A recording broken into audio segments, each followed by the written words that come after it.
Hi, Keith Wilson here, and in this video I'm going to show you the basics on how to add activities to your database. It won't cover every single aspect because there's just too many parameters to cover in one tutorial. However, you will discover the best processes for achieving the desired result. In fact, here's a summary of what you'll learn in this video. The benefits of using ACT for activities rather than Outlook or any other personal information manager, or PIM for short. Too many users get hung up with Outlook and lose sight about what's important. Please don't be one of them. Why recording activities in the correct way in ACT will allow you to fully track past communications and ultimately make you a lot more efficient. This is absolutely fundamental to building long-term relationships. Having the ability to refer back to past conversation or just general activity really will set you apart from your competition. How to mark activities as timeless rather than for a set time. Tasks such as phone calls and general to-dos. How to mark an activity as private. Now treat this one with caution, because although it may seem like a great feature, I want to make you aware of certain flaws. How to schedule activities for other members of staff. If you work in a multi-user environment and not currently using this feature, I absolutely guarantee this one nugget will be hugely beneficial to you. And how to attach files to an activity. Again, there's certain considerations that you must be aware of when attaching files, not only to activities, but to the database in general.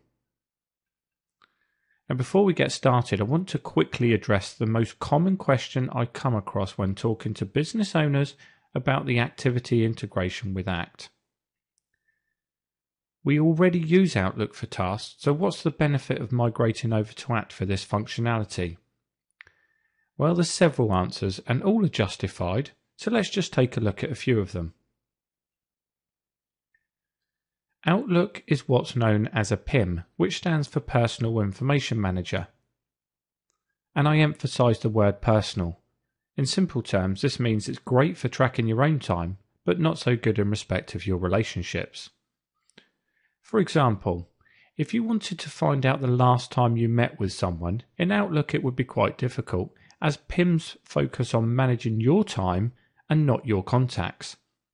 This is a fundamental difference between the two applications. And what's more, when you complete an activity in ACT, it becomes a permanent part of your contacts history. Therefore, you can search through all past activities to instantly find when you last spoke to an individual contact. In Outlook, this would be an extremely difficult and time-consuming exercise. In addition to that, if your company doesn't have the ability to share calendars, either through Microsoft Exchange or any other third-party application, you have no way of knowing whether one of your work colleagues had met with a specific contact either. And the icing on the cake from ACT's point of view is that even if the majority of your company are using a corporate calendar, such as Outlook, then you even have the added benefit of being able to copy your ACT calendar entries across to Outlook automatically, so everybody else knows what you're doing.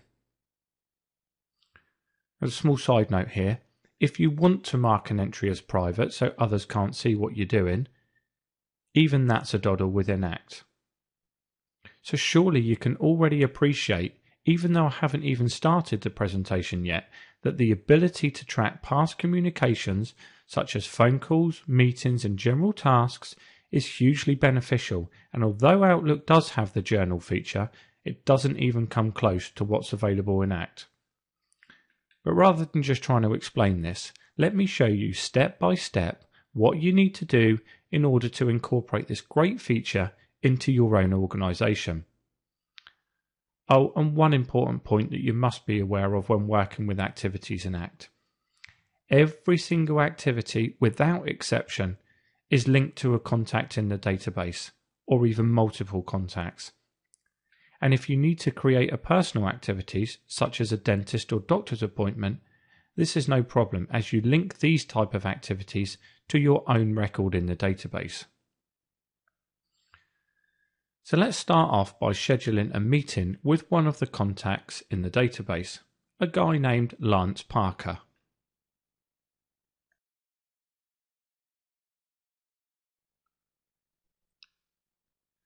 Now there's often several ways to achieve the same end result in ACT, but within all my tutorials I just show you what I believe to be the best methods because it just makes sense. So as I said, the first step is to find Lance in the database, and for this demo I'm going to use the navbar down the left hand side.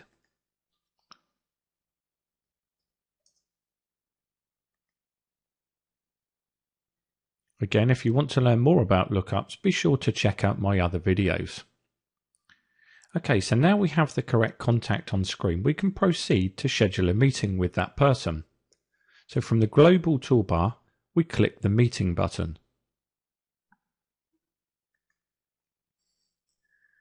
The schedule activity box appears, and because we selected the meeting option, note the activity type has defaulted to the correct setting. But if you realize that you actually needed to schedule a different type of activity, you can simply change this from here. So the dialog is split into 4 tabs for ease of use, but for now I'm only going to concentrate on the first 2, and I'm sure you'll agree that some of this is very self-explanatory, but I'll quickly go through all the options anyway so that you can gauge for yourself what's important and what's not. Now the top section instantly defaults to the current date and start time, and the end time is automatically calculated based upon the duration setting. Now typically a meeting would obviously be organised for a specific date and time. However, a general task such as send an intro letter may be set to a specific day, however the time element generally wouldn't be required. In this instance, you would set the start time to timeless. And one other side note here is that timeless activities within the calendar view are displayed purely down the right hand side and do not clog up the calendar window. Okay, I'm going to schedule a meeting for the 1st of August from 1 PM to 3 PM.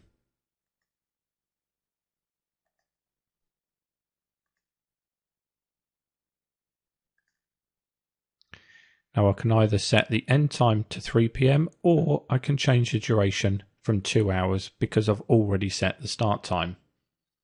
One other point to make here is that as you select the relevant date and time, your calendar schedule automatically shows through, which is extremely handy and avoids conflicting activities.